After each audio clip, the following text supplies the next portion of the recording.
Marketing strategies from Billionaires. Hey, it's Gary. If you're watching this live, give me a 1 in the comments. If you're watching this on a replay, hit me with a 3 in the comments. Love to share some really cool marketing strategies. 2 are from Billionaires, which I've had the opportunity to meet and spend some time with.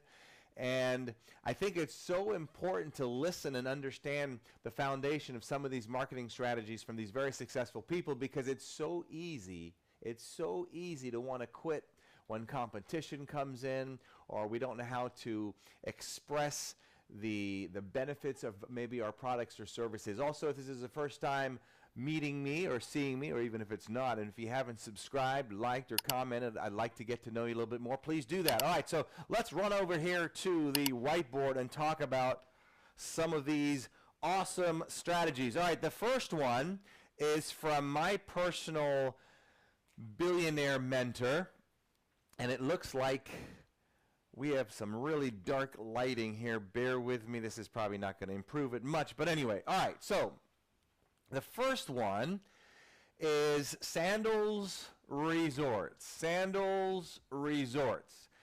The owner, Butch Stewart, when he bought his first resort, it was literally right across the street from the airport, and still is. You could throw a stone from the entrance of the hotel to the airport. So a lot of people are thinking, well, this is not a smart move. Number one, it was a derelict hotel. It was all, messed up and no good. And there's a reason it was that way. At least a lot of people thought so. It's because it's right in front or right beside an international airport. So you've got, jets taking off at all hours in the morning. Who's going to want to be there and be woken up at, 2 o'clock in the morning with a jet taking off? And that was one of the reasons that people weren't running to buy this property, but he did. So somebody in the team came up with an incredible idea that he approved, and here's what it was. So when people would be at the resort and an airplane would go by, instead of complaining about it, the staff would teach the guests to wave bye to the jet. And while you're waving bye, because Sandals is a couples-only resort, then you're supposed to go ahead and grab and love on the person you're with and kiss them and whatnot. So 2 o'clock in the morning, if you're in bed with your loved one and the jet goes by, you know the rest of the story. So the association was changed. Instead of an annoying noise to kiss me, love me, wave goodbye, hope to see you again. All right? Simple strategy, but stop and think about it. The average person would not have bought that hotel because in their mind they're thinking it's right. I mean, it's literally a stone throw away from an airport. All right, one thing to think about. I thought it was pretty good. The next one is Richard Branson. Had an opportunity to meet Richard. In fact, the owner of Sandals and Richard were close friends. Had the opportunity to meet Richard in Canada, and he heard the guy's brilliant. He's really a sharp marketer. I mean, I think we can give him a lot of credit for that. So Virgin Atlantic Airways, right, was his airlines, and then the competition was British Airways, BA, British Airways. And he had heard early one morning that British Airways had taken off and they were unable to get their landing gear up. So the gear couldn't come up. Now, in an airplane like that, if your landing gear doesn't come up, you just can't simply come back and land.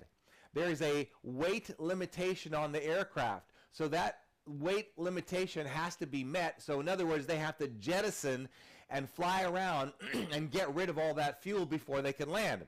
Well, Richard knew that, so he immediately was able to get a blimp, an advertising blimp where you can put advertising on it, and he had the blimp fly around. He was able to get that done before the airlines landed, British Airways landed, and the media is coming out now to figure out, okay, what's going on? Landing gear can't go up, so this airplane's got to come down on land. It's going to be flying around. So he got the blimp to put a big advertisement while they're flying around the airport near the area. It says BA, British Airways, can't get it up.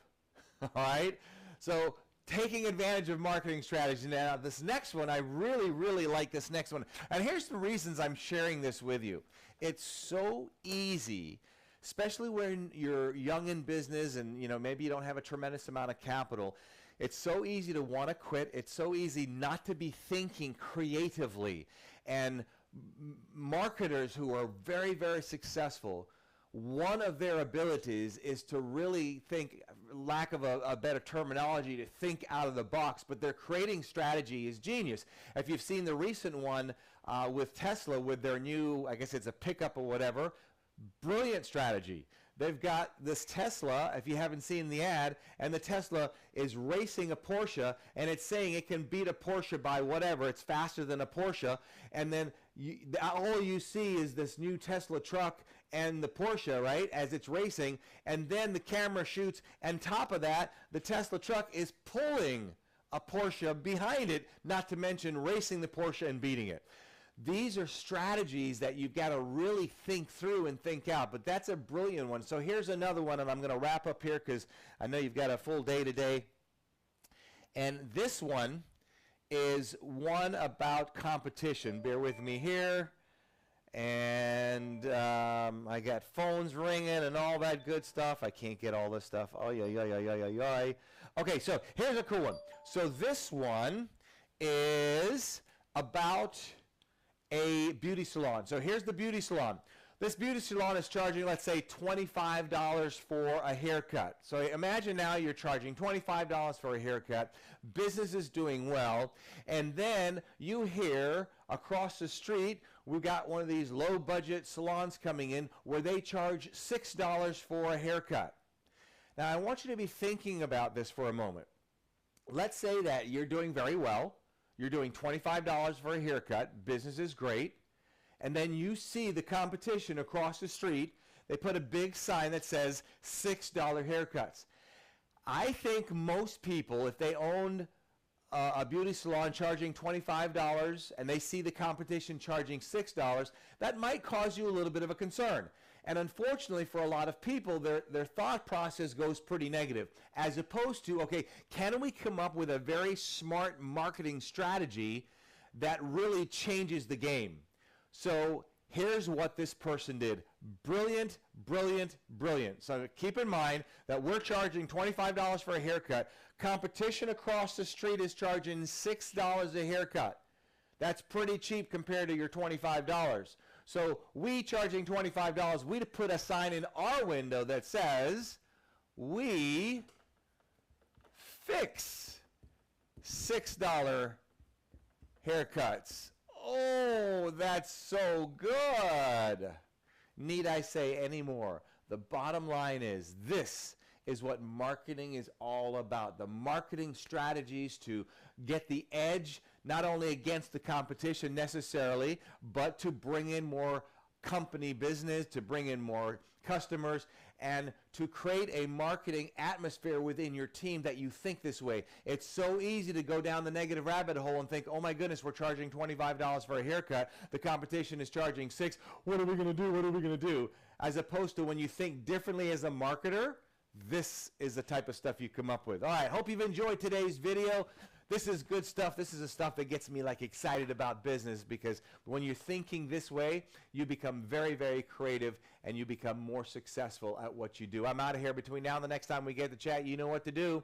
Don't let anything or anyone rent space in your head. Have an awesome day. Look forward to seeing your comments below. Like and subscribe as well. We'll see you.